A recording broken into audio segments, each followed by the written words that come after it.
Comment transformer des idées en solutions concrètes? Dans cet épisode, deux diplômés au parcours inspirant, l'un concepteur d'applications d'entraide et l'autre expert en marketing numérique, partagent leur vision commune de l'innovation pour inspirer le changement. Bienvenue à Au-delà du diplôme. Offert grâce à notre partenaire TD Assurance, ce balado est une présentation du Bureau des diplômés de l'Université du Québec à Trois-Rivières. Originaire de la Côte d'Ivoire, Maxime Aké est développeur et entrepreneur en technologie de l'information, spécialisé dans le développement d'applications web et mobiles. Diplômé en ingénierie des systèmes informatiques en Côte d'Ivoire et au Maroc, ainsi qu'en mathématiques et informatique appliquée au Québec, il a fondé Toots, une plateforme de marché en ligne valorisant la découverte culturelle. Passionné par la nature, les voyages et les cultures, il prône un leadership collaboratif et inclusif axé sur le vivre ensemble. Très impliqué dans la vie associative, il a été lauréat du prix de l'engagement étudiant en 2020 de l'UQTR. Diplômé en marketing à l'UQTR en 2016 après un DEC en information de gestion, Jean-François Chevalier allie ses deux domaines d'études et évolue dans le monde de la publicité et du marketing digital au sein de multiples agences basées à Montréal. Expert en marketing appliqué aux moteurs de recherche, il assure un rôle de formateur pour toute l'équipe média chez Adviso. Il se concentre sur l'uniformisation des meilleures pratiques au sein des comptes publicitaires et sur le rayonnement de cette expertise dans l'industrie.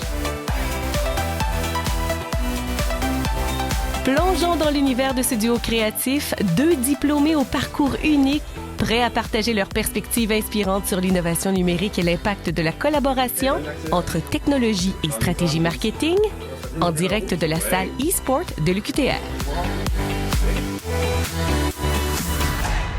Bonjour Maxime. Bonjour Jean-François. Donc, on est réunis ici pour se parler un peu de nos parcours. On se connaît pas. Les deux, en fait, on ressort de notre parcours à l'UQTR. Donc, je veux en savoir plus sur toi.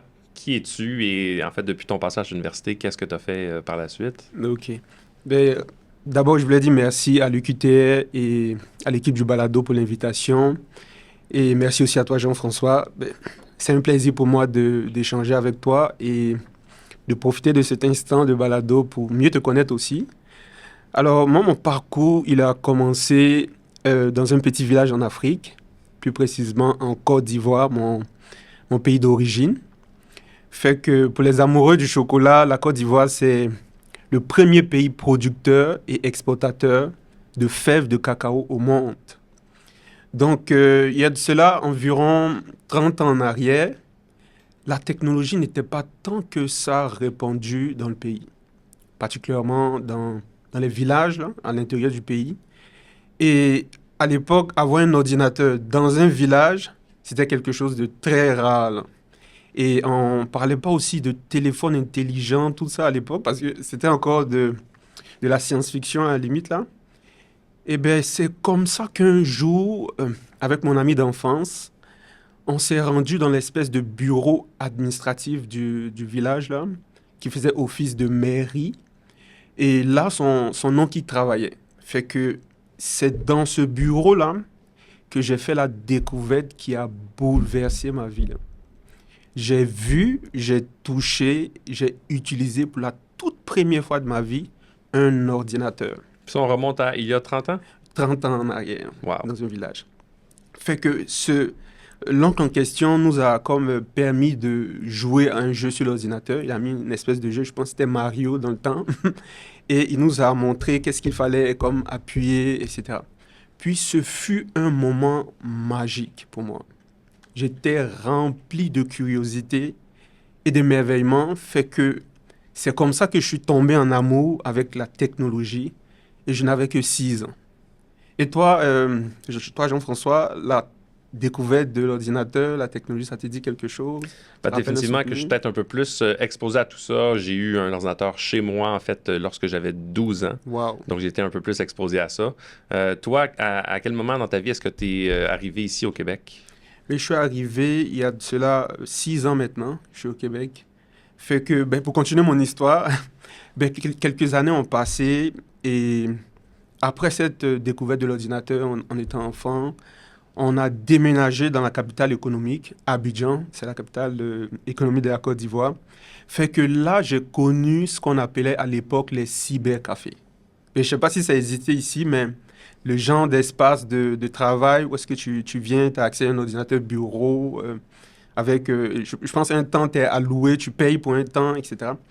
Fait que, mais je ne sais pas si ça existait, tu as connu Ça existait les... définitivement ici. Je pense qu'il y en a encore un peu partout. C'est peut-être Ok. moins populaire, mais définitivement que lorsqu'on était plus jeune, il y avait des cybercafés pour l'utilisation d'ordinateurs. Ok. Fait que moi, c'est comme ça que je me suis perfectionné à l'utilisation de l'ordinateur. Je dépensais tous mes sous dans les cybercafés parce que dans le fond, j'étais fasciné à l'idée d'explorer le monde au travers d'un ordinateur. Pour moi, là, en fait, naviguer sur Internet, c'était comme au 16e siècle, l'explorateur qui prend son bateau, qui dit ben, je pars découvrir le monde. Là. Pour moi, c'était ça la limite. Donc, je voyais mon ordinateur comme mon bateau et je voyais Internet comme l'océan, là, dans le fond. Fait que j'ai eu cette expérience et je me suis perfectionné comme ça à l'utilisation de l'ordinateur. Et c'est comme ça que je peux dire cette expérience d'enfance, de rencontre avec, d'une première rencontre avec l'ordinateur, a comme éveillé en moi cette passion pour la technologie. Et c'est comme ça que j'ai été conduit petit à petit dans mon parcours académique en informatique. Puis plus concrètement, quand on arrive dans les dernières années, qu'est-ce qui a fait en sorte, suite à ton passage ici, où est-ce que ça a débouché tout ça, ta passion pour l'Internet, l'ordinateur? Qu'est-ce qui en a suivi de l'université? OK, fait que pour juste parler de mon parcours aussi académique, là, en fait, je me souviens, lorsque je faisais l'équivalent de mon secondaire en Côte d'Ivoire, on a reçu la visite d'une conseillère en orientation qui a dit, dans la vie, il y a ce qu'on veut faire, il y a ce qu'on peut faire, et il y a ce que la vie nous donne de faire. Fait que moi, là, cette phrase m'a marqué et je me suis dit, je veux faire l'informatique, je peux le faire parce que j'avais comme cette petite expérience de cybercafé. Et tu sais quoi, la vie m'a donné de faire l'informatique finalement, en fin de compte. Fait que c'est comme ça que j'ai diplômé en ingénierie des systèmes informatiques en Côte d'Ivoire et au Maroc. Fait que le choix du Maroc s'est fait pour la langue française et parce que aussi à l'époque, je crois même maintenant aussi, le Maroc est une des belles places pour apprendre l'informatique. Fait que c'est un peu comme ça que je me suis rendu aussi, je pense.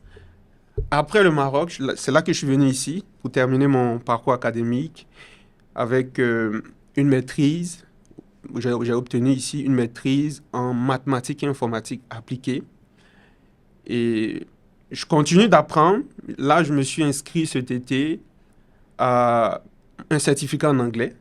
Fait que voilà un peu mon parcours académique. Merveilleux. Puis, suite à ton parcours académique, quels ont été les travails? Qu'est-ce que tu as monté par la suite? Qu'est-ce que Maxime a fait en sortant de l'université? Ben, en sortant de l'université, ben, d'abord, juste à la fin de mon parcours, j'avais développé une application mobile Ouais. pour aider, pour aider les nouveaux arrivants au système de taxation d'ici. Fait que c'était le projet majeur de mon parcours. Mais je me souviens aussi de mon projet de mémoire qui parlait il fallait que je travaille sur un assistant mobile pour aider à la recherche des enfants disparus. Fait que je pense que c'est les deux projets majeurs sur lesquels j'ai travaillé étant étudiant et en fin d'études. Et je pense que c'est ça. Magnifique. Et suite à tout ça, en fait, là, justement, j'ai pu un peu voir ton parcours. J'ai été voir ton site web, en fait, l'application mobile. C'est suivi ensuite d'un site web. Qu'est-ce que tu as monté par la suite? J'ai pu voir Toots. Je ne sais pas si je le prononce de la bonne façon, mais parle-moi un peu plus de ton projet.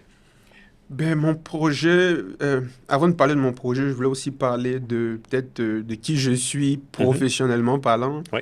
Ben, je suis développeur et je suis aussi entrepreneur dans le domaine des technologies avec une expertise en développement d'applications mobiles et web. Fait que de mes 6 années d'expérience ici, j'ai travaillé j'ai été chargé de projet en informatique pour l'UQTR.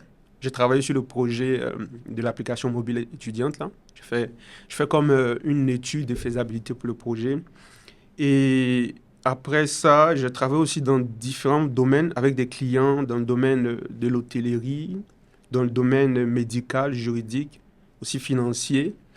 Et à côté de ça, c'est là que j'ai parti le projet dont tu as mentionné toutes.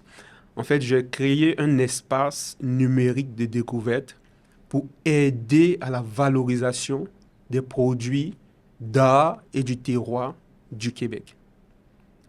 Fait que... C'est vraiment tout à ton honneur. En fait, j'ai découvert des produits d'ici et d'ailleurs via ton site web, donc c'est vraiment un beau projet. Ça fait combien de temps que ça a été lancé, ce projet-là? Ben oui, justement, j'aimerais bien raconter l'origine, comment est-ce que ça a commencé.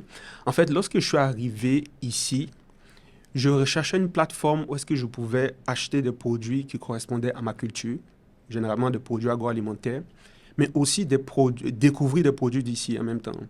Fait qu'une plateforme qui allait me permettre d'acheter qu'est-ce que je recherchais, mais aussi découvrir qu'est-ce qui était ici. Je n'ai pas trouvé. Et par curiosité, je me suis dit, ben tiens, je vais me rendre dans quelques magasins de marchands, puis je vais parler avec eux, essayer de comprendre la problématique dans le fond.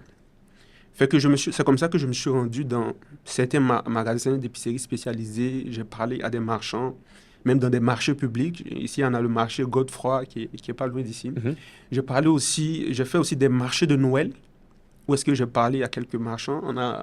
Je pense qu'on a une exposition à chaque automne au centre des rivières. Ça s'appelle le Plaisir des tables. Je l'ai visité à plusieurs reprises.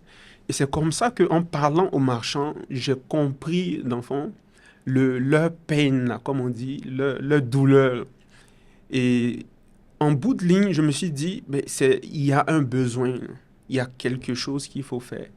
Et c'est comme ça que j'ai parti le projet Toots, qui est ça s'écrit THOOTS.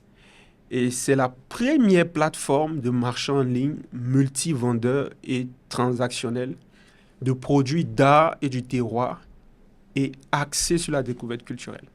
C'est vraiment super intéressant et j'aurais envie d'en savoir plus parce qu'au-delà du développement web, il y a beaucoup de gestion d'approvisionnement, le stockage, où est-ce que ces produits-là, d'où est-ce qu'ils viennent, comment est-ce que tu les procures. Donc, c'est vraiment super intéressant à découvrir. Donc, avis à tout le monde d'aller vraiment explorer tout. C'est un super beau projet. Et tiens, Jean-François, parle-moi de toi, de ton parcours aussi. Comment est-ce que tu t'es rendu à l'UQTR? Oui, en fait, je suis initialement dans un contexte un petit peu moins exotique. Donc, je viens de la Rive-Nord de Montréal, donc un gars de Repentigny. J'ai fait mes études justement sur la Rive-Nord de Montréal ainsi qu'à Montréal. J'ai fait un DEC en informatique de gestion. Donc, c'est là que j'ai un peu appris tout le volet digital. J'ai appris à programmer plusieurs langages différents, ce qui m'a vraiment donné la piqûre.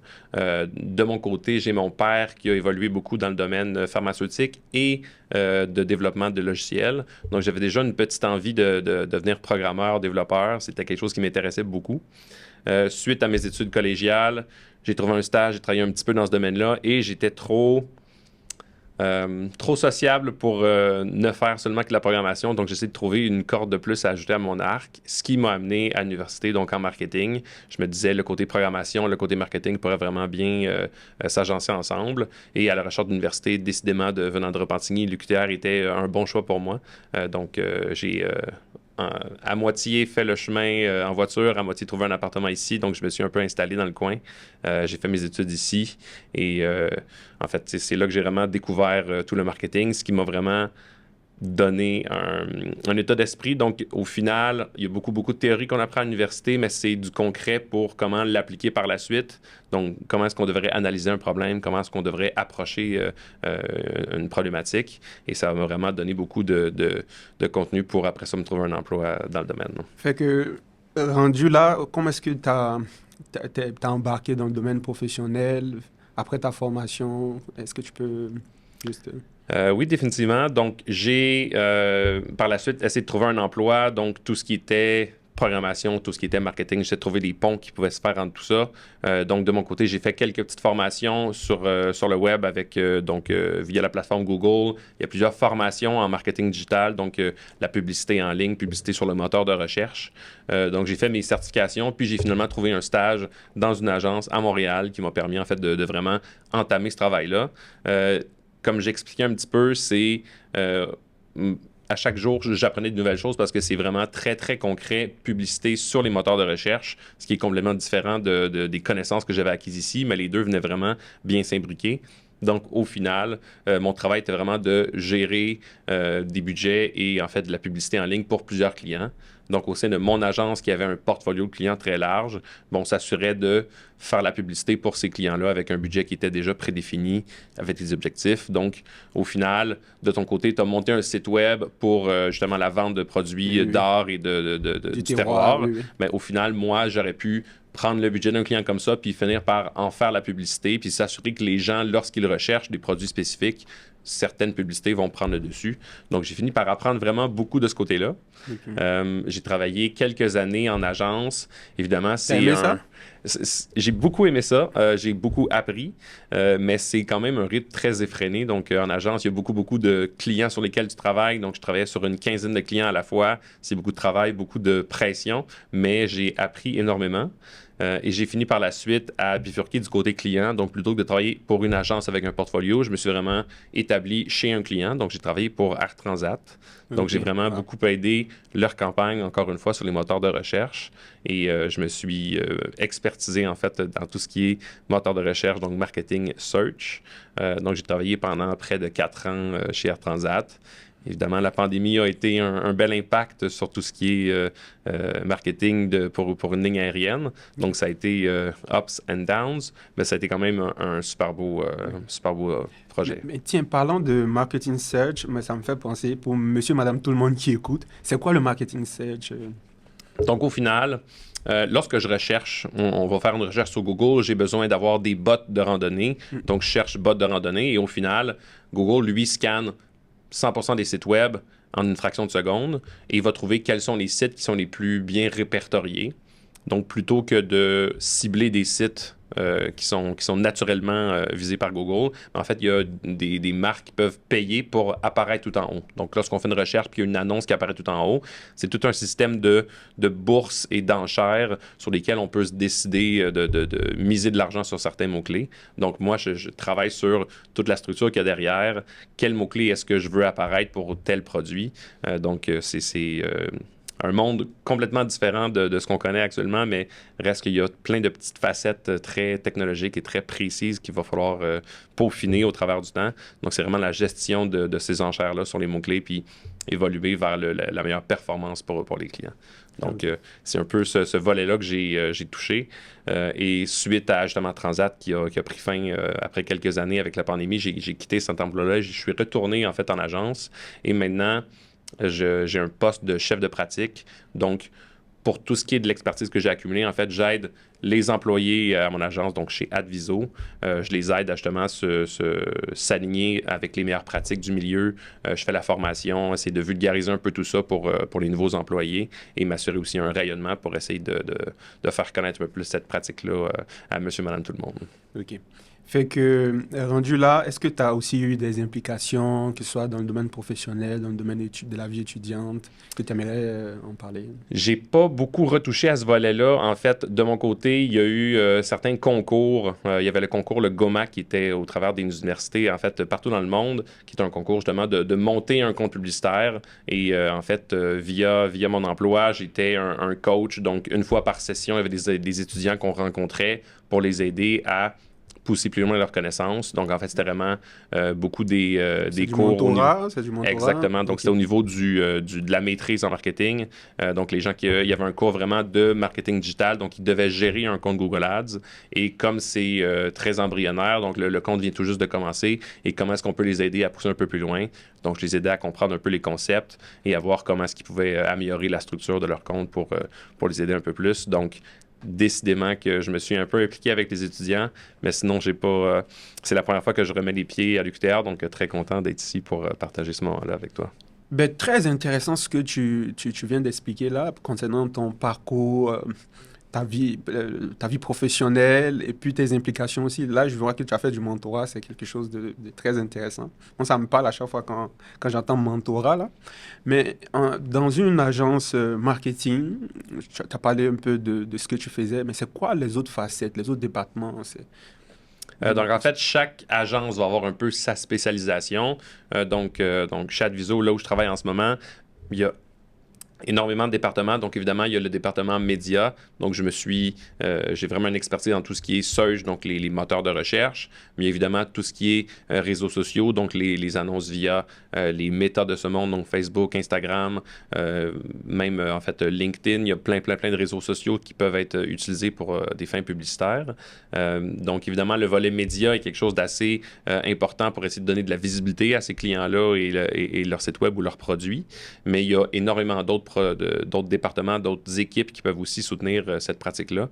Donc, il y a tout ce qui est organique, donc au niveau de comment est-ce que le site est monté, la programmation qui est derrière le site. Moi, au final, je prends un site web qui est déjà tout monté et je m'assure une visibilité sur le web. Fait que tu travailles avec des développeurs ou... Évidemment, il y a des développeurs pour tout ce qui est analytics et développement de sites web. Donc, il y a moyen d'améliorer l'expérience utilisateur. Donc, comment est-ce qu'on peut replacer les morceaux sur une page web pour que ce soit plus fluide pour l'utilisateur, son parcours, si jamais il y a des produits à acheter, quelles sont les étapes qu'on passe, est-ce que tout est fluide aussi pour l'utilisateur. Donc, s'assurer de ne pas perdre quelqu'un qui est accroché à ton produit. Si jamais je commence un processus et qu'il y a des petites accroches, ben, il y a des gens qui vont finir par quitter le processus. Donc, c'est s'assurer de rendre tout ça plus facile et plus fluide. Donc, tout le volet développement derrière et analytics, clairement. Et il y a en fait plein d'autres facettes aussi. Tout ce qui est marketing de courriel, donc ce qu'on parle de emailing. Lorsqu'il y a des lancements, on vient de passer plusieurs périodes promotionnelles. Donc, évidemment, il y a plein de petites publicités via des courriels qui peuvent être faites. Il y a plein d'autres facettes. Donc, évidemment, pour une agence, il faut aller approcher des clients pour s'assurer de leur offrir nos services. Donc, on a toute l'équipe de vente, toute l'équipe de gestion de business qui peuvent nous aider justement à aller acquérir ces clients-là. Donc, il y a énormément de présentations, ce qu'on appelle des pitchs, justement, qu'on va se présenter chez des clients pour aller leur offrir nos services, leur exposer qu'est-ce que nous, on peut faire pour les amener plus loin. Donc, toutes ces petites équipes-là viennent un peu travailler main dans la main pour peaufiner un peu la performance et les sites web de ces clients-là. Oui. Donc, j'ai une petite expertise, mais décidément, lorsqu'on voit des obstacles que nos clients vont rencontrer, bien, on peut finir par dire, OK, mais plein d'autres équipes au sein de mon agence peuvent t'aider à pousser ça plus loin. Bien, justement, c'est là que je m'en allais en parlant d'obstacles. Quels sont les défis que vous pouvez rencontrer en tant qu'agence marketing ou que ce soit avec les clients? Comment est-ce que vous allez chercher? Quels sont les défis pour contracter, mettons, avec quelques clients? Je pense que le plus gros défi reste que maintenant, partir un site web, partir de nouveaux produits ou faire la vente de produits en ligne, c'est quelque chose qui est beaucoup plus accessible qu'avant.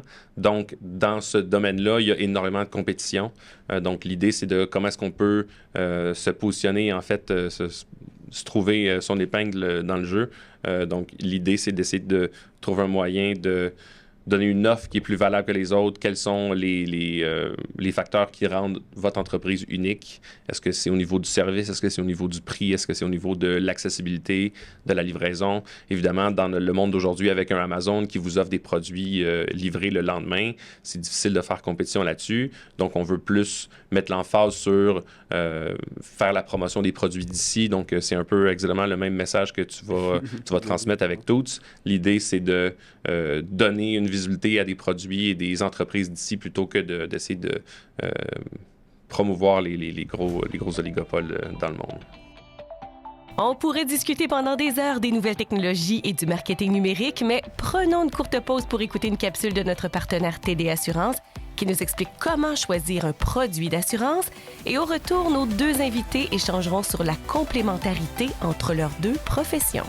Joignez-vous à plus d'1 million de personnes au pays qui choisissent TD Assurance, le fournisseur d'assurance de groupe numéro 1 au Canada pour leur assurance habitation et auto.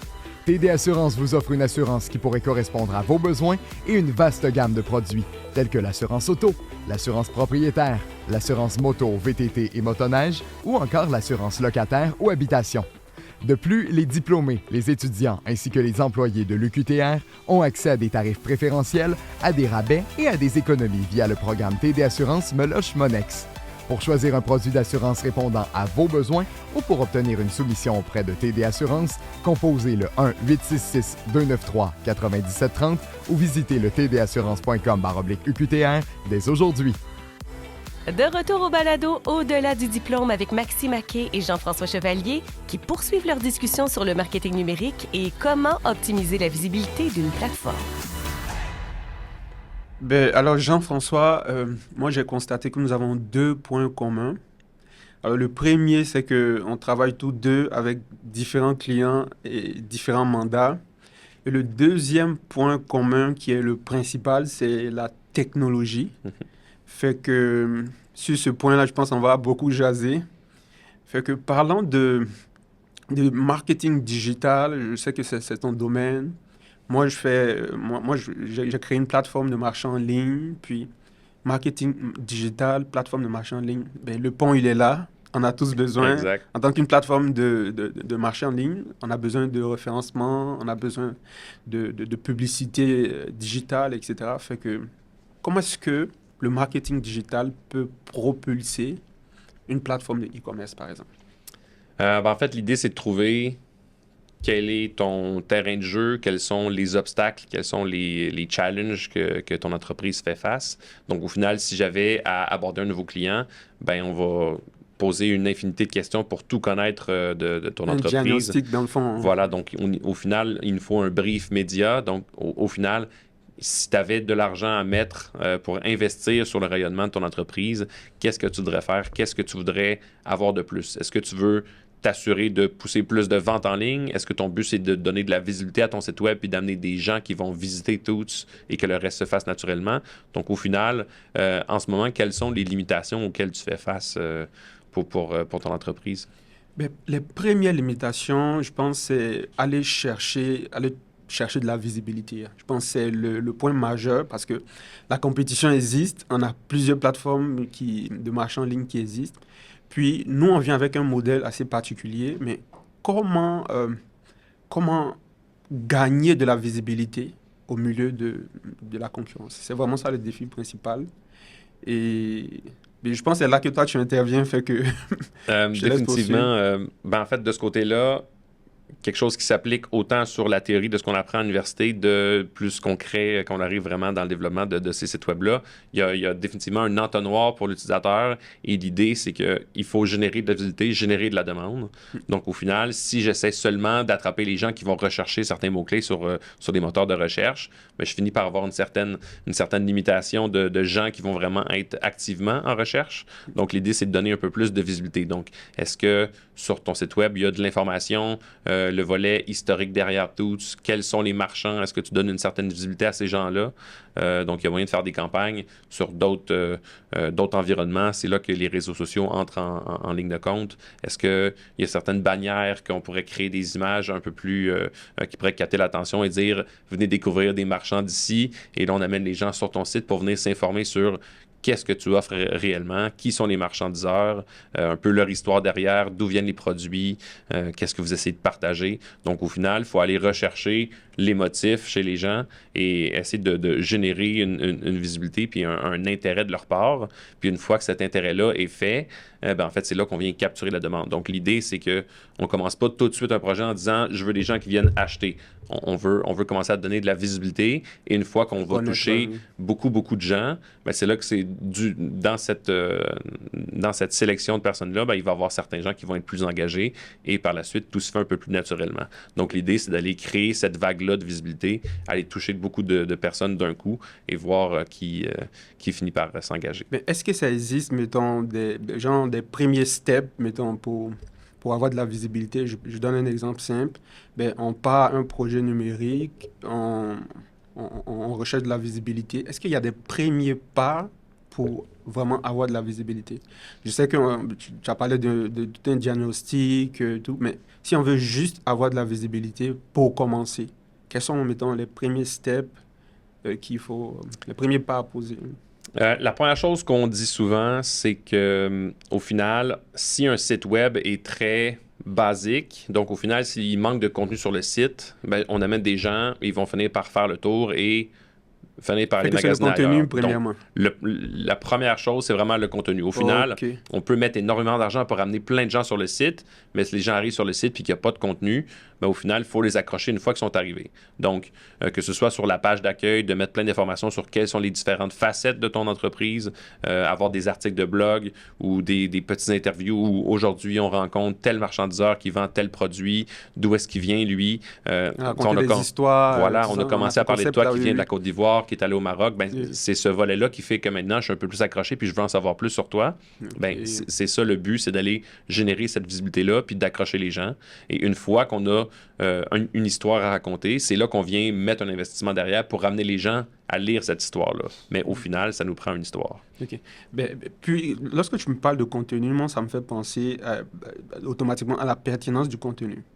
Parce qu'on peut avoir du contenu que nous, on peut juger bon, mais pas forcément ceux qui visitent. Tu vois. Puis comment est-ce qu'on peut évaluer la pertinence du contenu? Je pense, je ne sais pas si c'est un domaine qui requiert le marketing, s'il faut un spécialiste de marketing pour répondre, mais je pense que la pertinence du contenu, c'est un élément clé dans le marketing. Fait que, comment est-ce qu'on évalue cette pertinence? Très bonne question. C'est un peu moins dans mon expertise, mais de ce que j'en connais, de ce que j'ai pu expérimenter, l'idée au final, c'est de donner un contexte plus large sur ce que tu fais réellement. Donc, au final, si je viens sur Toots puis que je vois des produits d'ici, produits d'art ou du terroir, bien, au final, je veux connaître un peu plus cette histoire autour de ces produits-là. Si au final, on part ailleurs puis on vient parler d'autres sujets qui sont complètement séparés de l'histoire de tous, bien, c'est là qu'on vient perdre un peu le fil directeur. Donc, notre but est de garder une pertinence à ce niveau-là. Mais au final, tout contenu est bon pour donner de la visibilité. Donc, l'idée, c'est d'essayer de trouver la meilleure pièce de contenu, mais bel et bien d'avoir une diversité. Donc, au final, c'est sûr et certain que si tu montes un article informatif sur ton site web pour donner une visibilité à certains produits, il y a plein de gens qui vont trouver que c'est de l'or pur et il y a des gens qui ne vont pas du tout accrocher. Donc, l'idée, c'est d'avoir une diversité et plutôt que de se mettre tous ses efforts sur un article en soi, eh bien, de commencer à donner plus de visibilité et créer du contenu de façon régulière. Et donc, ça vous permet, encore une fois, d'aller toucher les gens à chaque fois qu'il y a un article ou un contenu qui est plus large. Donc, évidemment, on peut parler d'articles qui sont sur votre site web et sinon, si c'est les produits qui sont derrière, lorsque je clique sur un des produits sur ton site, quelle est la fiche descriptive que je vais avoir derrière, quelle information tu peux me donner dessus. On pense toujours à avoir le plus de contenu possible. Donc, évidemment, si j'ai un produit avec 2 lignes de description, comparativement, si j'ai mon produit, qu'on me dit quelle est l'origine, quelle est la date de péremption, quelle est la description, pour quelle utilisation. Par exemple. Voilà. C'est et vegan, de là, c'est bio, tout ça. Voilà, exactement. Donc, plus d'informations on peut donner, plus d'informations l'utilisateur reçoit et avec lesquelles il va interagir. Donc, c'est là qu'on vient créer du contenu. Et évidemment, de nos jours, on essaie de se différencier des autres. Donc, les sites qui vont être un petit peu moins populés par ce contenu-là viennent perdre un peu à la course. OK. Mais moi, celle-là, ça m'envoie automatiquement dans l'expérience utilisateur. Ouais. Au niveau de l'expérience utilisateur, parce que le contenu, c'est une chose, dépendamment du visiteur qui vient sur la plateforme. Certains peuvent en aimer, quelqu'un peut aimer le contenu, d'autres non. Mais l'expérience utilisateur dans son ensemble, est-ce que ça compte aussi? La présentation du site, la présentation des produits, on parle dans le contexte d'un e-commerce, la présentation de produits, la présentation de boutiques. Est-ce que c'est des éléments qui comptent beaucoup pour le marketing digital? Définitivement, on peut voir ça comme la façon dont un immeuble peut être monté. L'idée, c'est que si je veux exposer mon client à des articles de blog, des articles informatifs sur les produits qu'il y a, les marchandiseurs, les pages de produits spécifiquement pour qu'est-ce qu'on veut mettre de l'avant. Et donc, chacune de ces facettes-là, l'idée, c'est d'exposer l'utilisateur à tout en même temps et que lui puisse faire ses choix. Donc, si j'avais à amener quelqu'un à lire un article, puis par la suite aller acheter, puis passer à son mode de paiement, puis revenir lire un autre article, l'idée, c'est que je veux qu'à chaque instant, donc sur chaque page où il va se trouver, il y a toujours un moyen de retourner dans un autre département. Donc, au final, pas d'amener d'une porte vers seulement une autre porte et seulement une autre porte. L'idée, c'est qu'à chaque fois qu'on rentre dans un article, j'ai encore un menu tout en haut ou tout en bas qui me permet d'aller toucher à chacune des autres facettes du site web.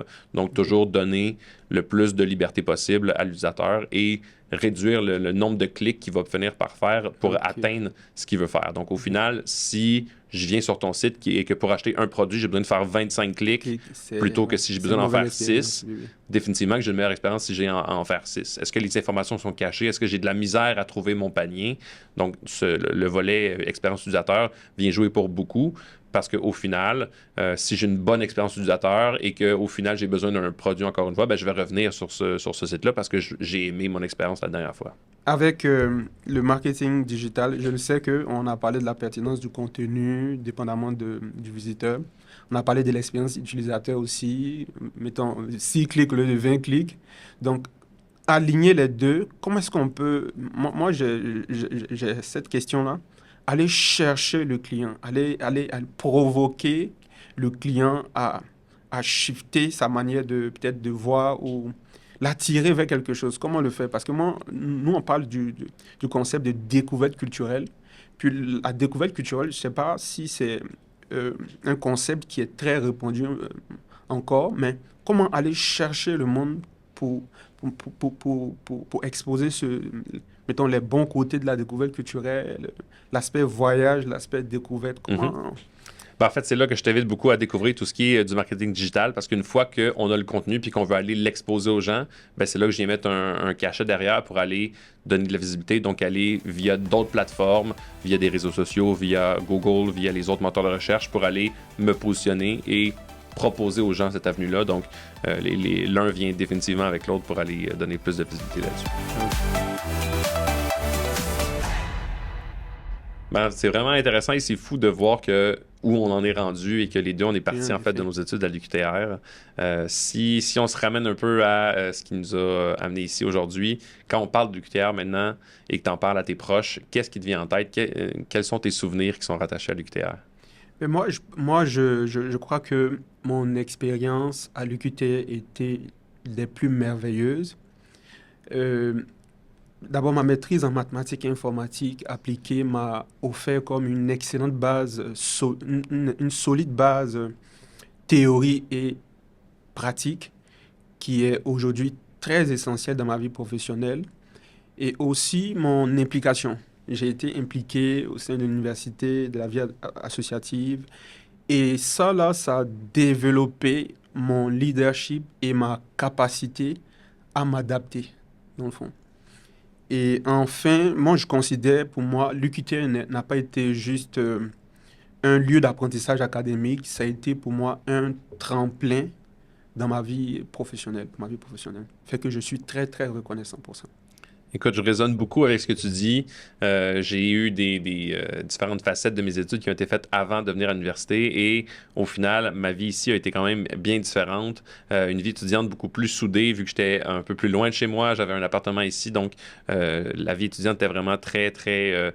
en fait, on la ressentait, les fins d'études, justement, les salles de cours, les salles d'études, justement, en groupe, tous les projets que j'ai pu vivre ici.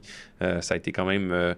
un gros passage dans ma vie, ça m'a donné, je résonne beaucoup avec ce que tu dis, justement, ton adaptabilité, ta façon d'approcher les problèmes, et c'est quelque chose qui s'apprend, qu'on a un peu en nous, mais qu'au final, l'université nous aide à, en fait, profiter de ces talents-là qu'on a de cachés.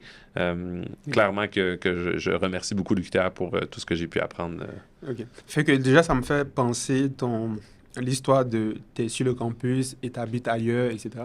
Ça me rappelle un souvenir de l'université. Moi, j'étais impliqué au niveau de la banque alimentaire de l'université. Fait que à chaque période de fête, comme là, présentement, on faisait comme des boîtes de Noël qu'on allait distribuer à des étudiants sur le campus.